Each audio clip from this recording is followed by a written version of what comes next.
চারজনকে নিয়ে শুরু হয়েছিল আমাদের এই journey. Nrityaprayas dance academy hip heap.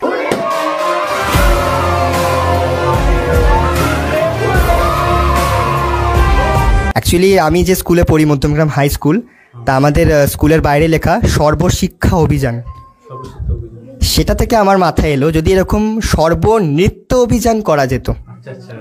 সেখান থেকে কনসেপ্টটা, এবং আমি ফার্স্টে খুব কনফিউজ ছিলাম যে আমি কি করব, মানে ফিস রাখবো নাকি ফিসই রাখবো না।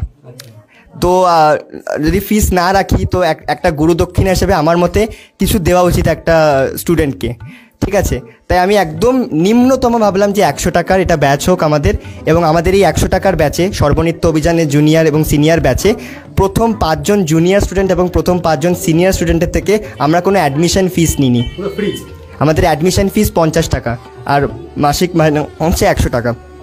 তা আমরা প্রথম 5 জন জুনিয়র এবং সিনিয়রের থেকে অ্যাডমিশন কোনো ফিসই নিইনি, তাদের থেকে শুধু বলেছিলাম 100 টাকা দিয়ে আপনারা রেজিস্টার করে রাখুন, এবং জানুয়ারি 6 তারিখ থেকে প্রত্যেক শনিবার করে আমাদের এই ক্লাস আপনারা চলে আসুন, ক্লাস হবে সপ্তাহে একদিন করে আমাদের এই সর্বনৃত্য অভিযানের ব্যাচ। আমাদের যে রিকি সে খুব ভালো, মানে খুব ভালো শেখায়।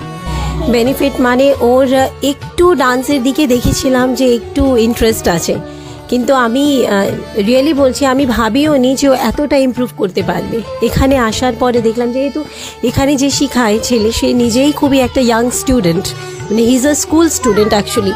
এটা আনবিলিভেবল যে এই রকম বয়সে একটা বাচ্চা ছেলে এত ভালো ডান্স শেখাতে পারে।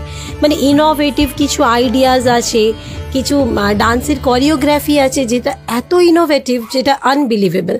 আর আমাদের বাচ্চাদেরকে দিয়ে যেগুলো করিয়েছে আমরা যখন দেখি সত্যি মনে হয় যে মানে টিভিতে দেখছি বা যেরকম টিভিতে দেখতাম সেই রকম জিনিসগুলো। এখানে মায়েদেরকে নাচ শেখানো হয়। তারা এবার কিছু মায়েরা আছে যারা এখনও স্বপ্ন দেখে যে আমরা রিয়েলিটি শোতে যাব, আমরা পারফর্ম করব, সেটা তো আছেই। তাছাড়া আমি সবাইকে বলি যে শুধুমাত্র রিয়েলিটি শোতে যাব, পারফর্ম করব, ফেম হবে, নাম যশ প্রতিপত্তির জন্য না, নিজের মনকে ভালো রাখার জন্য, শরীর ভালো রাখার জন্যও তো করা যেতে পারে। তো সেই জন্য এখানে করা হয়। আমি বলবো যে যারা মায়েরা আছেন, যারা দেখবেন এটা, তারা যদি ইচ্ছুক থাকেন অবশ্যই আসতে পারেন।